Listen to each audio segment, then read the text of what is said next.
नमस्कार विद्यार्थी मित्रांनो, अल्जेब्रा मधील असणारा 1.2 या असणाऱ्या प्रॅक्टिस सेट मध्ये तुम्हाला अशा स्वरूपाचा एक क्वेश्चन तुम्हाला विचारला जातो.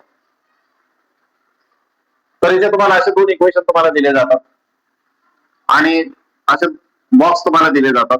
जनरली जर तुम्हाला दोन गुणासाठी जर क्वेश्चन तुम्हाला जर विचारला तर एकच बॉक्स तुम्हाला दिला जातो, पण हा मी खास तुम्हाला प्रॅक्टिससाठी एक तुम्हाला काढून दिलेला आहे.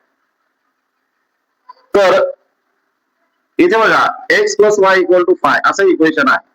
देताना क्वेश्चन जो आहे याच्यामध्ये एक्स किंवा वाय ची एक व्हॅल्यू तुम्हाला दिलेली असते. कुठली पण एक व्हॅल्यू तुम्हाला देतात. समजा इथे एक्स ची व्हॅल्यू तुम्हाला 2 दिलेली आहे, इथे वाय ची व्हॅल्यू समजा तुम्हाला 4 दिलेली आहे, इथे एक्स ची व्हॅल्यू समजा इथे तुम्हाला -1 दिलेली आहे. अशा काही व्हॅल्यू तुम्हाला दिलेल्या असतात आणि बाकीच्या हे ज्या ब्लँक बॉक्सेस जे आहेत ते तुम्हाला कम्प्लीट करायचे असतात.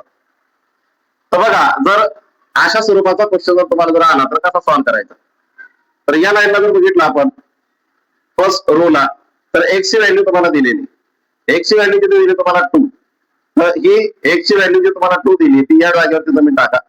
म्हणजे काय भेटेल जर आपण सॉल्व्ह जर केलं तर एक्स च्या जागेवरती हा 2 येईल प्लस वाय इक्वल टू 5.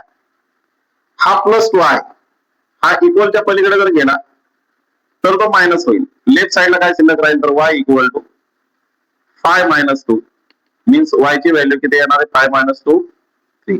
तर अशा प्रकारे y ची व्हॅल्यू तुम्हाला इथे भेटेल, ती इथे पुट करायची आणि x आणि y च्या दोन्ही असणाऱ्या व्हॅल्यू इथे या बॉक्स मध्ये कम्प्लीट करून टाकायची. त्यानंतर सेकंड रोला जर तुम्ही जर बघितलं तर सेकंड रोला y ची व्हॅल्यू तुम्हाला दिलेली, सेम तसंच y च्या जागेवरती ती व्हॅल्यू टाकायची. x ची दिलेली नाही म्हणून x तसाच राहील प्लस y चे तुम्हाला दिलेले 4 इक्वल टू 5. 4 जर पलीकडे जर गेला तर काय होईल 5 मायनस 4 आणि x ची व्हॅल्यू तुम्हाला भेटेल 1. अशा प्रकारे x ची व्हॅल्यू इथे पुट करा आणि पुन्हा हे दोन्ही असणाऱ्या व्हॅल्यूज तुम्ही खाली लिहू शकता.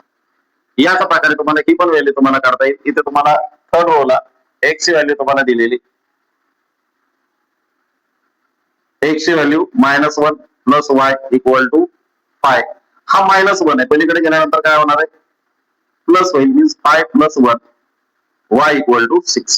अशा प्रकारे y ची व्हॅल्यू इथे तुम्हाला भेटेल 6 -1 आणि 6.